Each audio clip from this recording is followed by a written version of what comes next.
Jamaica was this close to becoming the richest island in the Caribbean. But here's what really happened after.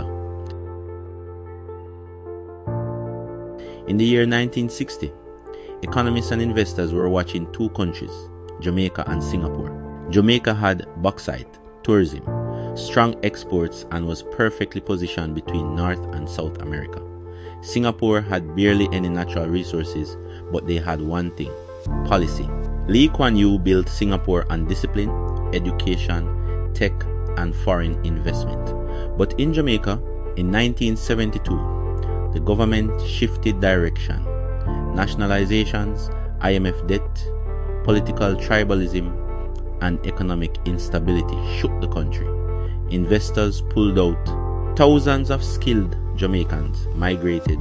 Meanwhile, Singapore opened its economy to the world, and Jamaica fell into debt cycles for decades.